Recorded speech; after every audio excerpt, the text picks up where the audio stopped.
हैदराबाद के सबसे बिजी और शोर शराबे वाले मार्केट में तेज धूप चमचमा रही थी। सड़कों पर गाड़ियों का बुरा हाल था। हर तरफ हॉर्न की आवाजें आ रही थीं, लेकिन उसी भारी ट्रैफिक के बीच एक ब्राइट रेड कलर की स्कूटी हवा से बातें कर रही थी। स्कूटी पर सवार थी काव्या, जिसने सिर पर हेलमेट तो पहना था, लेकिन वो उसके सिर पर ठीक से फिट होने के बजाय बार बार ढीला होकर उसकी आंखों के सामने आ जाता था। काव्या एक हाथ से स्कूटी का हैंडल संभाले हुई थी और दूसरे हाथ से बार बार अपनी हेलमेट को ऊपर की तरफ खिसका रही थी। उसके कानों में ब्लूटूथ ईयरफोन लगा था, जिसके जरिए वह अपनी सहेली से जोर जोर से बातें करने में बिजी थी।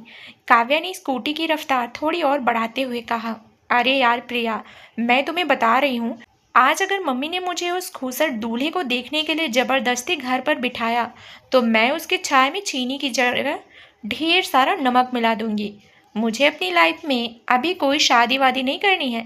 मैं अभी अपनी इस फ्रीडम को एंजॉय करना चाहती हूँ।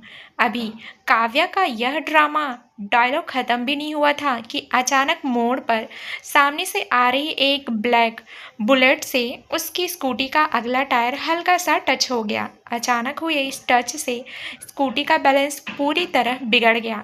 काव्या ने हड़बड़ाहट में जोर से ब्रेक मारा, लेकिन स्कूटी फिसलती चली गई और वह सीधे सड़क किनारे लगे एक टमाटर के बड़े से ठेले में जा घुसी।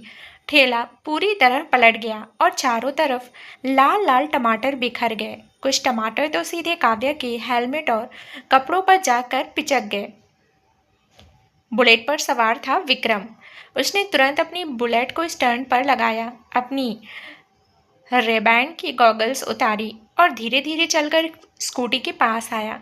वह अपनी कमर पर दोनों हाथ रख कर खड़ा हो गया। वह दिखने में किसी साउथ मूवी के rough and tough muscular hero जैसा लग रहा था। विक्रम ने नीचे फंसे काव्या को देखा। उसके चेहरे पर एक शरारती मुस्कान आ गई। विक्रम ने थोड़ी मजाकिया अंदाज में कहा, वाओ मैडम, स्कूटी चला रही थी या सीधे इस मार्केट के बीच में टमाटर की लाइव चटनी बनाने का इरादा था? मेरा बुलेट तो बाल बाल बच गया, पर इस बेचारे टमाटरों का सरेआम मर्डर हो गया। काव्या ने गुस्से में अपने हेलमेट को झटके से ऊपर किया। उसके गोरे गालों पर टमाटर का रेड सॉस जैसा रस लगा हुआ था, जो उसकी क्यूटनेस को और बढ़ा रहा था। उसने गुस्से में अपनी बड़ी बड़ी आंखें दिखाई, स्कूटी के नीचे से पैर निकाला और चिल्लाई, ओए मिस्टर बुलेट राजा, अपनी आंखें खोलकर गाड़ी चढ़ाया करो। गलती पूरी तरह तुम्हारी है। तुम रास्ते के बिल्कुल बीच में अपनी ये काली भैंस जैसी भारी गाड़ी लेकर क्यों घूम रहे थे? मेरी इतनी सुंदर स्कूटी का आगे का हुड पूरी तरह टूट गया है। तुम्हें पता भी है मैं कौन हूँ? पूरा ड्रामा क्यून हूँ मैं। मुझसे पंगा भारी पड़ेगा। मार्केट के लोग चारों तरफ इकट्ठा होकर उन दोनों का यह तमाशा देखने लगे और जोर जोर से हंसने लगे। विक्रम को काव्या की इस चुलबुली और अजीब बात पर जोर से हंसी आ गई। उसने अपना हाथ आगे बढ़ाते हुए कहा, अच्छा बाबा शौरी, शांत हो जाओ। तुम्हारी स्कूटी को मैकेनिक के पास भेज देंगे, पर पहले तुम अपने चेहरे का ये टोमेटो सूप थोड़ा साफ कर लो। काव्या ने गुस्से में अपना पैर जोर से जमीन पर पटका, अपनी स्कूटी को जैसे तैसे सीधा करके स्टार्ट किया और विक्रम को एक आखिरी तीखी नज़र दिखाते हुए वहां से तेजी से भाग निकली। विक्रम वहीं खड़ा धूल उड़ती हुई स्कूटी को देखता रहा और मुस्कुराते हुए बुदबुदाया, लड़की है या कोई उड़ता हुआ जलता पटाखा, बहुत दिलचस्प है। उसी शाम कहानी में एक नया मोड़ आया जब विक्रम के पिता ने उसे अपने पर्सनल स्टडी रूम में बुलाया। विक्रम के पिता शहर के एक बहुत बड़े, सम्मानित और रसूखदार इंसान थे। उन्होंने विक्रम के सामने टेबल पर एक लड़की की खूबसूरत फोटो रखी और बहुत ही गंभीर आवाज में कहा, विक्रम, ये मेरे सबसे पुराने और अजीज दोस्त की बेटी है। बहुत ही संस्कारी, सुशील और शांत लड़की है। मैंने तुम्हारी शादी इससे पक्की करने का मन बना लिया है। तुम्हें इससे शादी करनी होगी। विक्रम ने बिना किसी इंटरेस्ट के बेरुखी से वो फोटो उठाई, लेकिन जैसे ही उसकी नज़र फोटो पर पड़ी, उसके होश उड़ गए। वो हैरान रह गया। वो फोटो किसी और की नहीं बल्कि उसी टमाटर क्वीन यानी काव्या की थी, जो फोटो में पिंक कलर के सूट में हाथ जोड़कर बेहद मासूम, सीधी और संस्कारी लड़की होने का परफेक्ट नाटक कर रही थी। विक्रम ने फोटो को गौर से देखा और मन ही मन हंसते हुए सोचा, ये लड़की संस्कारी और शांत है, ये तो साक्षात तबाही की आंधी है। पापा को इसने अपनी इस मासूम शक्ल से पूरी तरह बेवकूफ़ बना दिया है। उधर काव्या के घर में भी बिल्कुल ऐसा ही हाई वोल्टेज ड्रामा चल रहा था। काव्या के पिता ने विक्रम की एक बहुत ही डैशिंग फोटो दिखाते हुए कहा, बेटा काव्या, लड़का बहुत ही शरीफ खानदानी और पढ़ा लिखा है, तुम्हारे लिए बिल्कुल परफेक्ट है। काव्या ने जैसे ही फोटो देखी वह बेड पर खड़ी हो गई और चीखते हुए बोली, ये शरीफ है पापा, ये दुनिया का सबसे बड़ा गुंडा है। इसने आज दोपहर में मार्केट में मेरी इतनी प्यारी स्कूटी तोड़ी थी और मुझ पर हंस रहा था। मैं इस अकड़ू बुलेट राजा से शादी कभी नहीं करूंगी, चाहे कुछ भी हो जाए। लेकिन दोनों परिवारों की पुरानी दोस्ती और जिद के आगे उन दोनों की एक ना चली। दोनों को एक दूसरे से अकेले में बात करने और समझने के लिए शहर के एक आलीशान शांत कैफे में भेजा गया। कैफे के कोने वाली टेबल पर विक्रम पहले से बैठा बहुत ही रिलैक्स्ड होकर अपनी ब्लैक कॉफ़ी पी रहा था। तभी कैफे का दरवाज़ा खुला और काव्या एक बहुत ही सुंदर येलो फ्लोरल ड्रेस पहनकर अंदर आई। वह गुस्से में अपने सैंडल्स को फर्श पर पटकते हुए सीधे विक्रम की टेबल पर आई और धड़ाम से चेयर पर बैठ गई।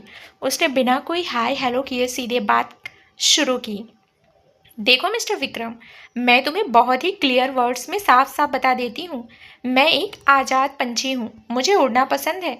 मुझे तुम्हारी तरह किसी बोरिंग और अकड़ू लड़के के साथ अपनी पूरी लाइफ बर्बाद नहीं करनी है। तुम खुद अपनी तरफ से अपने पापा को इस शादी के लिए मना कर दो, वरना मैं कुछ ऐसा कर दूंगी कि तुम याद रखोगे।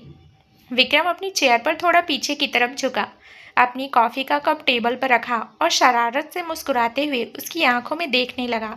उसने कहा, ओह रियली, तुम मना करने की बात कर रही हो, पर मुझे तो तुम्हारे इस ड्रामा क्वीन वाली पर्सनालिटी में बहुत ज़्यादा इंटरेस्ट आ रहा है।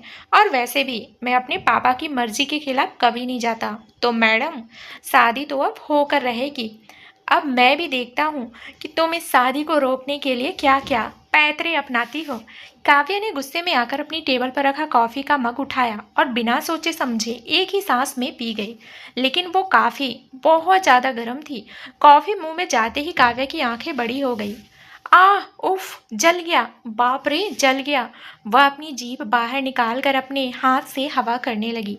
उसकी आंखों में गर्मी के मारे आंसू आ गए। विक्रम ने हंसते हुए तुरंत पानी का ठंडा ग्लास उसकी तरफ बढ़ाया और कहा था ना, ज़्यादा गुस्सा सेहत के लिए ठीक नहीं होता। अब आराम से पानी पियो। काव्या ने झटके से पानी का ग्लास लिया, पूरा पानी एक बार में पिया और विक्रम को घूरते हुए बेहद क्यूट आवाज़ में कहा, तुम बहुत बड़े विलेन हो। मैं तुम्हें अपनी लाइफ में कभी चैन से जीने नहीं दूंगी। धीरे धीरे शादी के दिन करीब आ गए और दोनों के घरों में रस्में बहुत ही धूमधाम से शुरू हो गई। संगीत सेरेमनी की रात पूरा मेंशन लाइट से जगमगा रहा था और लाउड साउथ इंडियन म्यूजिक बज रहा था। काव्या ने उस रात एक बेहद खूबसूरत मैरून कलर की कांजीवरम सिल्क साड़ी पहनी थी। साड़ी का पल्लू उसके कंधे पर बहुत ही करीनी से सेट था और उसकी खुली हुई कमर और उसकी पीठ की खूबसूरती उस ट्रेडिशनल लुक में कहर ढा रही थी। वह अपनी सहेलियों के साथ डांस फ्लोर पर बेहद चुलबुली और बेफिक्र होकर जबरदस्त डांस कर रही थी। तभी महफिल में विक्रम की ग्रैंड एंट्री हुई। उसने ट्रेडिशनल वाइट मुंडो और गोल्डन बॉर्डर वाली सिल्क शर्ट पहनी थी, जिसमें वह बेहद हॉट और डैशिंग लग रहा था। वह सीधा डांस फ्लोर की तरफ बढ़ा और काव्या के बिल्कुल सामने आकर खड़ा हो गया। उसी पर डीजे ने म्यूजिक बदला और एक बहुत ही स्लो रोमांटिक साउथ ट्रैक बजने लगा। विक्रम ने बिना काव्या की परमिशन के बहुत ही धीरे से उसका नाजुक हाथ अपने हाथ में पकड़ा और उसे अपनी तरफ खींच लिया। वह पुल इतना सडन और जेंटल था कि काव्या का बैलेंस थोड़ा सा डगमगाया और वह सीधे विक्रम के चौड़े मजबूत सीने से जा टकराई। काव्या की सांसें जैसे एक सेकंड के लिए वहीं थम गई।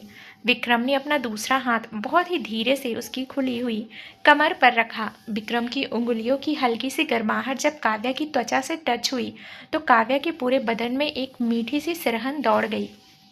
छोड़ो मुझे प्लीज़, सब लोग देख रहे हैं। काव्या ने अपने चेहरे को थोड़ा नीचे झुकाते हुए बेहद धीमी आवाज़ में कहा। उसकी जो चुलबुलाहट और आवाज़ मार्केट में गूंज रही थी वह इस वक्त गायब हो चुकी थी और उसके दोनों गाल शर्म के मारे पूरी तरह से लाल हो चुके थे। सबको देखने दो, आखिर तुम बहुत जल्द कानूनी तौर पर मेरी होने वाली हो, मिसेस विक्रम। विक्रम ने उसकी आंखों में बहुत ही गहराई और शिद्दत से देखते हुए कहा। उसने बहुत ही आराम से काव्या को अपनी बाहों में लेकर हवा में एक धीमा राउंड घुमाया। उस खूबसूरत मोमेंट में दोनों के बीच का छुपा हुआ अट्रैक्शन पहली बार खुलकर सामने आया था। दोनों को अंदर ही अंदर यह एहसास होने लगा था कि इस रोज रोज की नोकझोंक और लड़ाई के पीछे एक बहुत ही प्यारा सा एहसास दोनों के दिलों में अपनी जगह बना रहा है। शादी की सभी पवित्र रस्में पूरी हुई। अग्नि के सामने 7 फेरे लिए गए। विक्रम ने काव्या के गले में सोने का मंगलसूत्र बांधा और उसकी मांग में लाल सिंदूर भर दिया। अब बारी थी उनकी शादी की पहली रात की, जहां से उनकी लाइफ का एक नया और बेहद इंटेंस चैप्टर शुरू होने वाला था। रात के ठीक 2 बज रहे थे। पूरा मेंशन अब शांत हो चुका था। काव्या उस बड़े से फूलों से सजे हुए आलीशान बेडरूम में किंग साइज बेड के बिल्कुल बीचों बीच बैठी थी। उसने अपनी शादी का भारी लाल जोड़ा पहना हुआ था। घूंघट के पीछे से उसका दिल पागलों की तरह जोर जोर से धड़क रहा था। उसकी हथेलियां ठंडी पड़ रही थी। तभी कमरे के भारी दरवाजे के खुलने की आवाज़ आई। विक्रम हाथ में दूध का गिलास लिए बहुत ही शांत कदमों से अंदर आया। उसने पीछे मुड़कर दरवाजे को आराम से लॉक कर दिया। उस लॉक की क्लिक आवाज़ ने काव्या की सांसों को और तेज कर दिया। विक्रम बेड के पास आया और उसने दूध का गिलास साइड टेबल पर रख दिया। वह बहुत ही धीरे से काव्या के बेड के पास बैठ गया, जिससे गद्दे में थोड़ा सा झुकाव हुआ। विक्रम ने अपना हाथ आगे बढ़ाया और काव्या के घूंघट के किनारे को पकड़कर बहुत ही आराम से धीरे धीरे ऊपर की तरफ उठाया। काव्या ने डर और शर्म के मारे अपनी आंखें कसकर बंद रखी थी और उसके होंठ कांप रहे थे। विक्रम ने उसके इस खूबसूरत और डरे हुए चेहरे को देखा। उसने शरारत से मुस्कुराते हुए बेहद कम आवाज़ में कहा, तो मैडम ड्रामा क्वीन, अब हम ऑफिशियली और लीगली शादीशुदा हैं। अब तुम्हारी वो कैफ़े वाली और मार्केट वाली सारी धमकियां कहाँ गई? अब क्यों इतनी शांत बैठी हो? काव्या ने जैसे ही यह सुना, उसने अपनी बड़ी बड़ी आंखें खोली, पास पड़ा एक मखमली तकिया उठाया और पूरी ताकत से विक्रम के चेहरे पर मार दिया। तुम बहुत बुरे हो। तुमने ज़बरदस्ती सिचुएशन का फ़ायदा उठाकर मुझसे शादी की है। मैं तुम्हें अपनी लाइफ में इतनी आसानी से कभी एक्सेप्ट नहीं करूँगी, समझे तुम? विक्रम ने हवा में ही उस तकिए को बहुत ही आसानी से कैच किया, उसे साइड में फेंका और अचानक काव्य की पतली कमर में अपने दोनों हाथ डालकर उसे पूरी तरह से अपनी बाहों के घेरे में खींच लिया। काव्य का पूरा नाजुक जिस्म विक्रम के मजबूत और चौड़े बदन से पूरी तरह से सट गया। दोनों के बीच का फासला पूरी तरह खत्म हो चुका था। अच्छा, एक्सेप्ट नहीं करोगी? विक्रम ने उसके कानों के बिल्कुल पास अपनी होठ ले जाकर बहुत ही गर्म सांसों के साथ फुसफुसाया। तो फिर तुम्हारी ये तेज सांसें और तुम्हारे इस दिल की धड़कन जो इतनी जोर से मेरे सीने पर टकरा रही है, यह क्या कह रही है? काव्या? काव्या ने अपने दोनों छोटे हाथ विक्रम के सीने पर रखे और उसे पीछे धकेलने की कोशिश की, लेकिन विक्रम की ग्रिप इस वक्त बहुत ज़्यादा टाइट और डोमिनेटिंग थी। उसने काव्या की खुली कमर पर अपनी उंगलियों का दबाव थोड़ा और बढ़ा दिया, जिससे काव्या के मुंह से एक धीमी सी सिसकी निकली। विक्रम धीरे धीरे नीचे झुका और उसका चेहरा काव्या के चेहरे के इतने करीब आ गया कि दोनों के होंठ एक दूसरे को लगभग छू रहे थे। दोनों की गर्म सांसें आपस में पूरी तरह से मिक्स हो रही थी और कमरे का माहौल बहुत ही ज़्यादा इंटेंस और रोमांटिक हो चुका था। काव्या ने अपनी नज़र विक्रम की गहरी आंखों से हटाने की कोशिश की, लेकिन विक्रम का सम्मोहन ऐसा था कि वह चाह कर भी अपनी पलकें नहीं झुका पा रही थी। उसके दिल की रफ्तार इतनी तेज थी कि उसे लग रहा था मानो विक्रम उसके सीने के अंदर चल रही हर एक हलचल को साफ सुन रहा है। उसने बहुत ही धीमी कांपती हुई आवाज़ में कहा, विक्रम प्लीज़ दूर हटो, मुझे मुझे मुझे डर लग रहा है। विक्रम की आंखों में शरारत की जगह अचानक एक बहुत ही गहरा और सच्चा एहसास उभर आया। उसने काव्या की डरी हुई लेकिन बेहद खूबसूरत आंखों में देखा। उसने अपनी पकड़ को थोड़ा सा ढीला किया, लेकिन काव्या को अपनी बाहों से आज़ाद नहीं किया। उसने बहुत ही प्यार से कहा, तुमसे ज़बरदस्ती नहीं कर रहा हूँ काव्या, मैं तो बस अपनी इस चुलबुली पत्नी को यह एहसास दिला रहा हूँ कि अब हम दोनों एक दूजे के हो चुके हैं। क्या तुम्हें सच में मुझसे डर लग रहा है या यह तुम्हारे दिल का कोई नया ड्रामा है? काव्या ने उसके इस बदले हुए गहरे लहजे को सुना तो उसका गुस्सा जैसे पल भर में हवा हो गया। उसने विक्रम के मजबूत कंधों पर अपने हाथ रखे और बहुत ही मासूमियत से अपना चेहरा उसके सीने में छुपा लिया।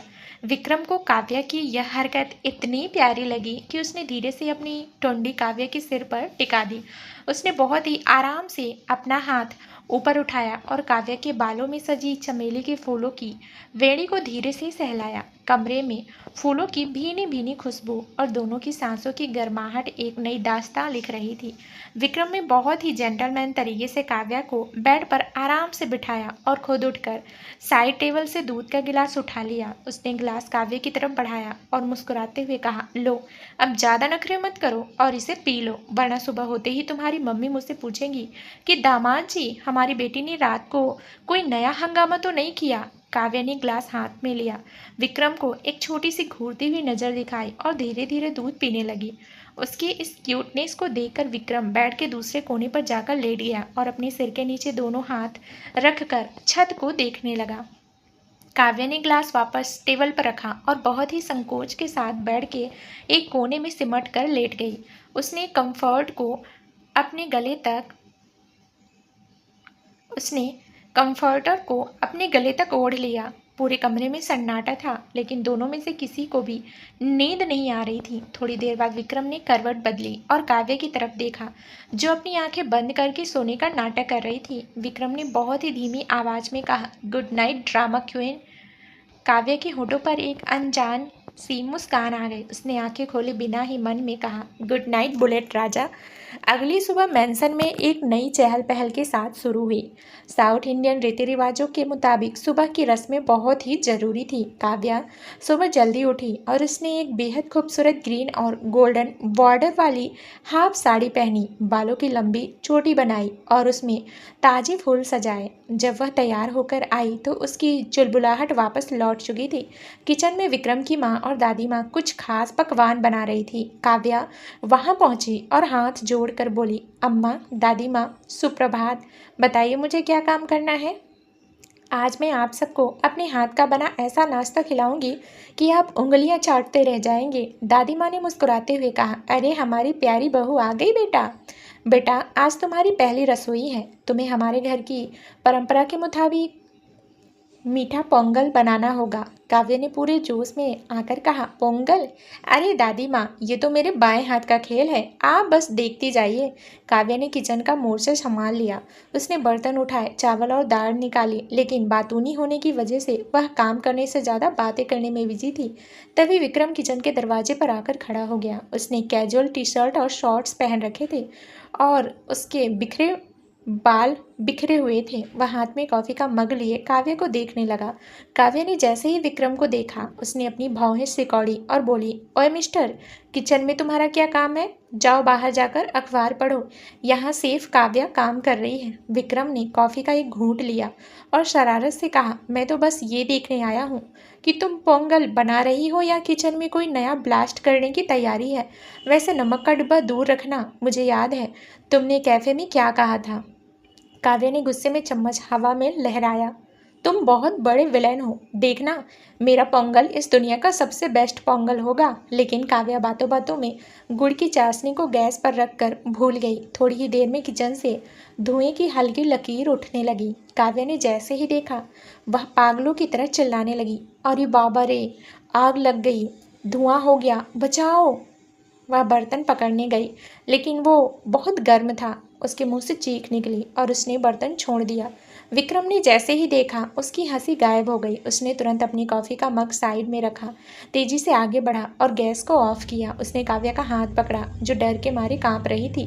विक्रम ने उसका हाथ अपने हाथों में लिया और देखा कि उसकी उंगलियां थोड़ी लाल हो गई थी। पागल हो क्या तुम? ध्यान कहाँ रहता है तुम्हारा? विक्रम की आवाज़ में इस बार गुस्सा नहीं, बल्कि एक गहरी फिक्र थी।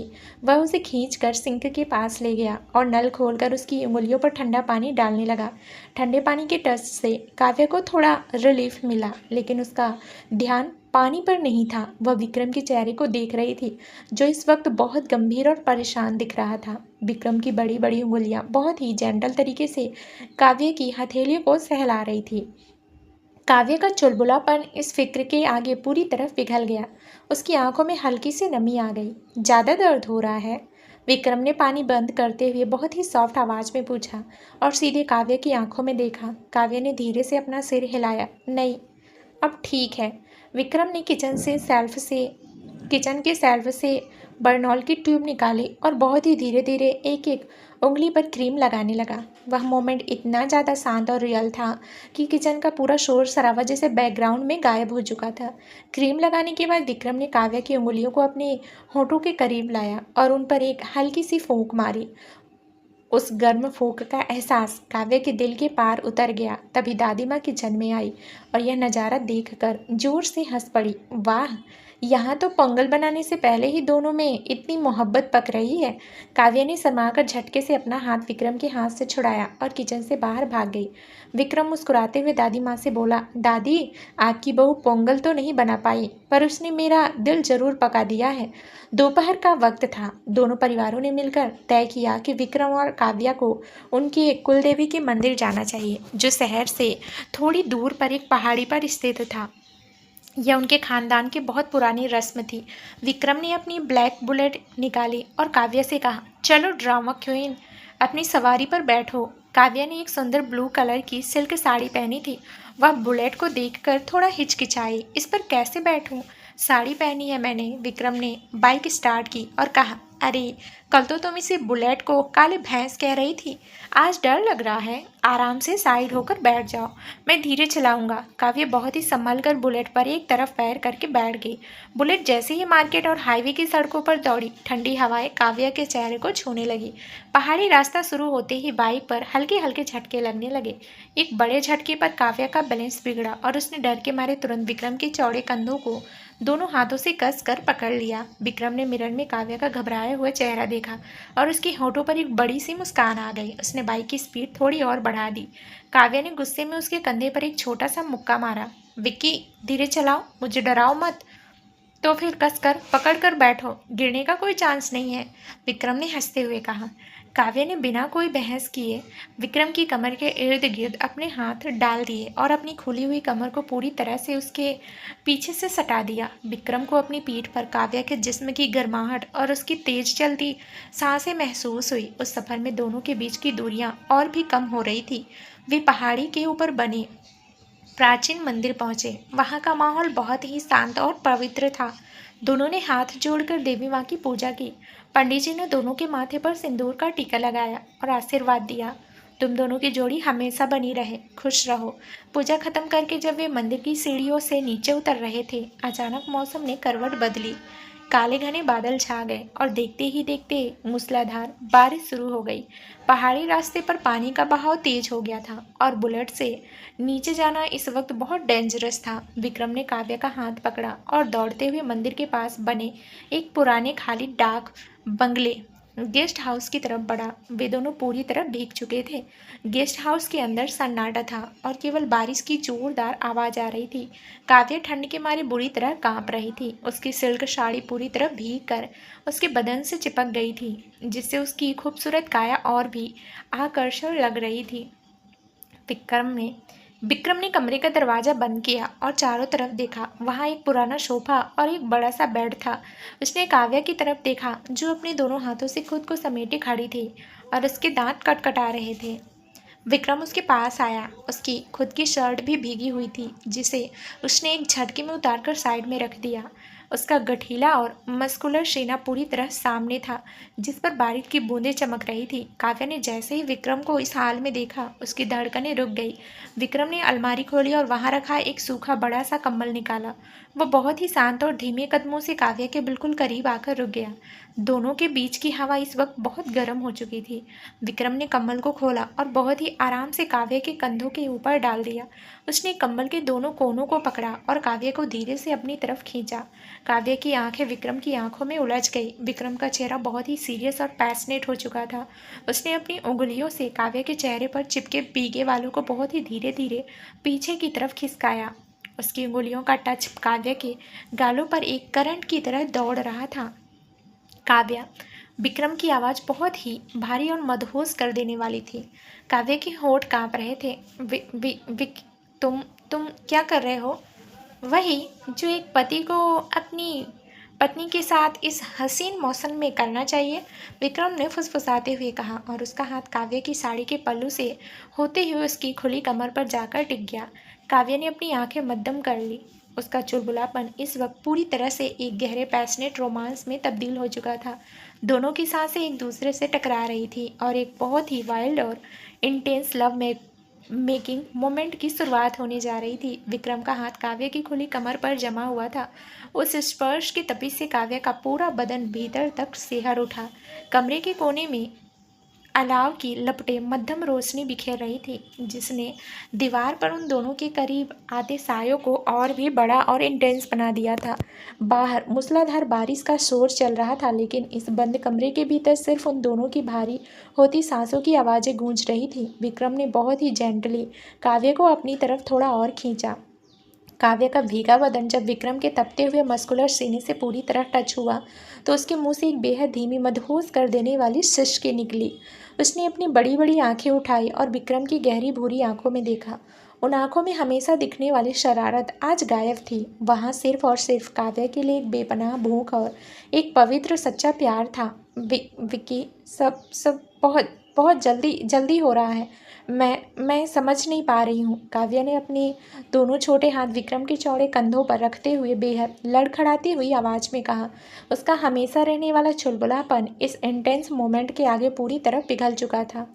विक्रम ने अपने होठों पर एक बहुत ही सॉफ्ट, दिल जीतने वाली मुस्कान लाई। उसने अपना हाथ ऊपर उठाया और काव्य के गोरे गालों पर चिपकी भीगी हुई जुल्फों को बहुत ही प्यार से उसके कान के पीछे खिसकाया। उसकी उंगलियों का रफ टच काव्य के चेहरे से सरकता हुआ उसकी ठुंडी पर आया।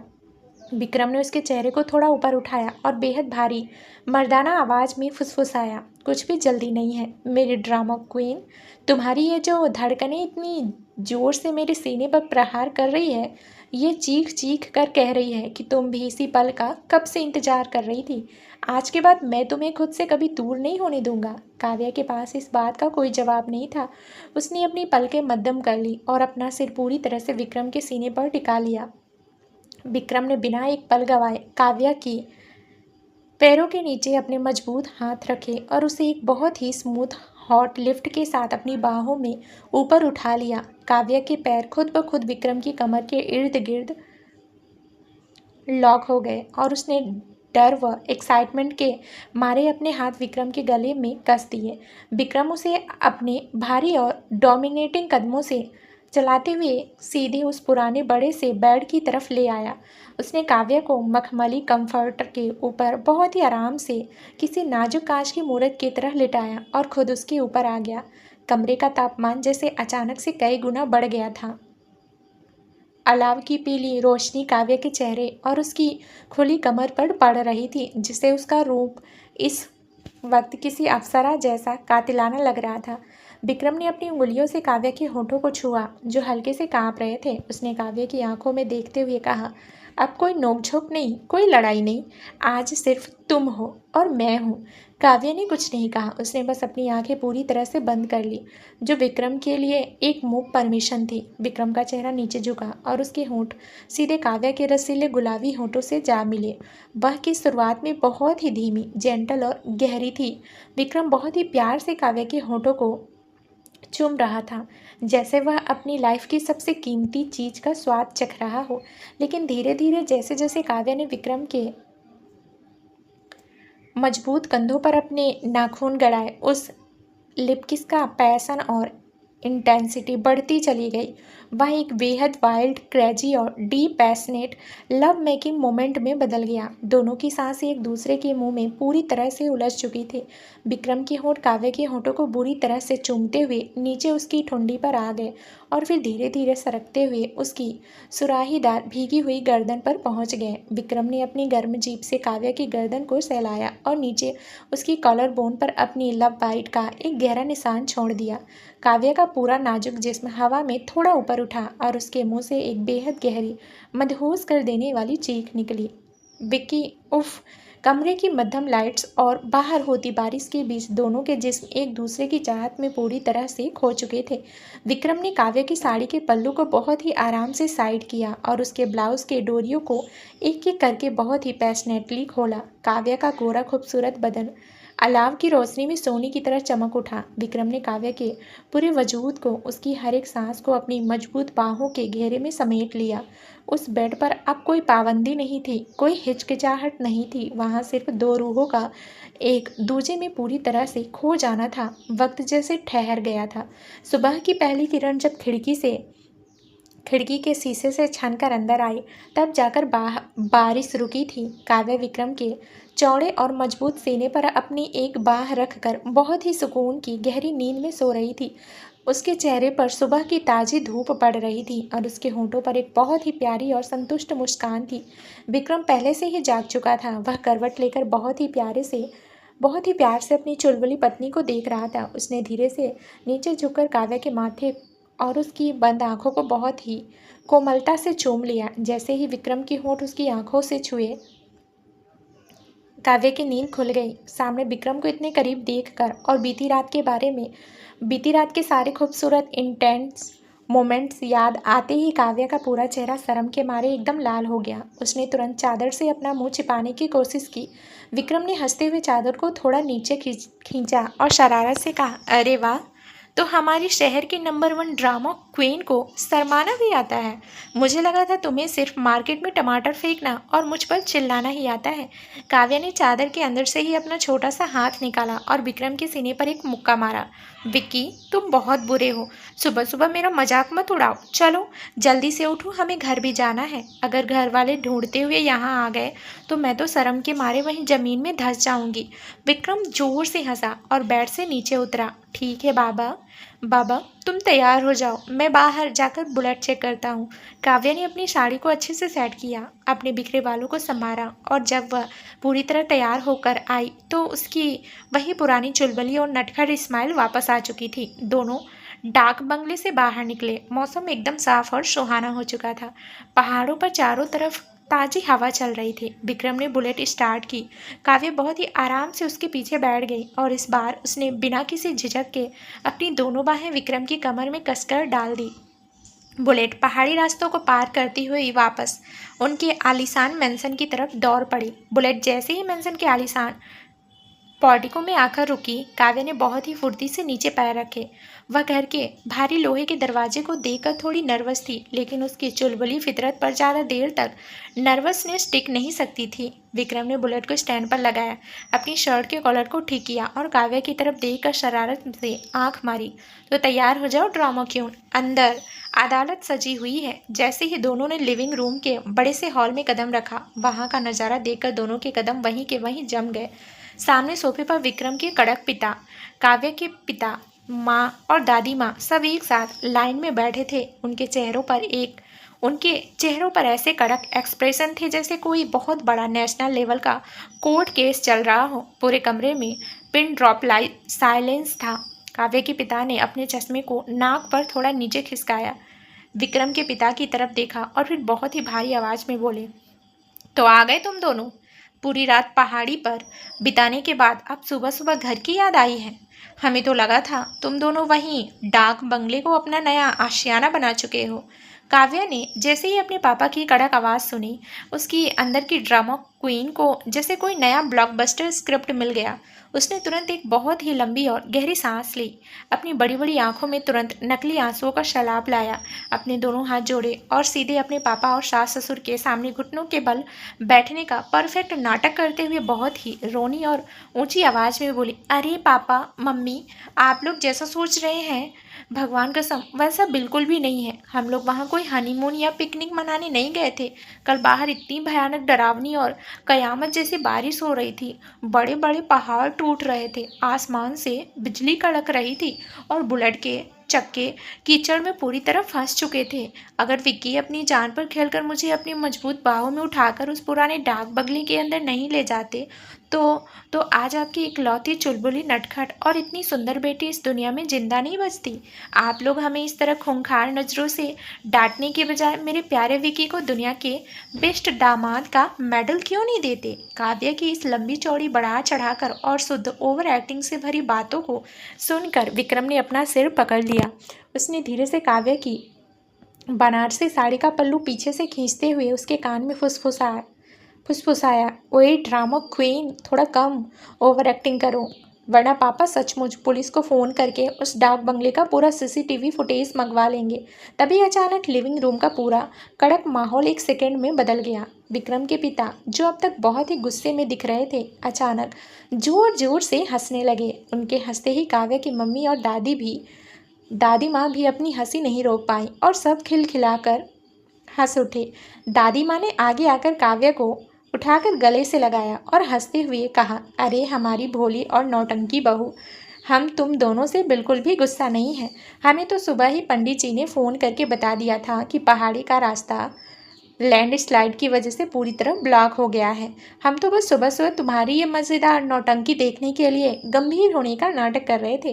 काव्या के पिता ने आगे आकर विक्रम के कंधे को थपथपाया और मुस्कुराते हुए कहा, हमें अपने दामाद जी पर पूरा भरोसा था कि हमारी बेटी चाहे जितनी बड़ी आफत खड़ी करे, विक्रम उसे बहुत ही प्यार से संभाल लेगा। विक्रम ने मुस्कुराते हुए काव्या की तरफ देखा और उसके माता पिता से कहा, पापा, आफत तो ये मार्केट से ही टमाटर के ठेले में घुसकर आई थी, पर अब इस आफत से मुझे बेपनाह और पागलपन की हद तक प्यार हो चुका है। घर के बड़े बुजुर्गों ने तय किया कि आज शाम को ही मेंशन में नई बहू के ऑफिशियल वेलकम के लिए सत्यनारायण की महापूजा रखी जाएगी। पूरे मेंशन को पीले गेंदे के फूलों, आम के ताजे पत्तों और खूबसूरत रंग बिरंगी लाइट से किसी नई नवेली दुल्हन की तरह सजाया गया था।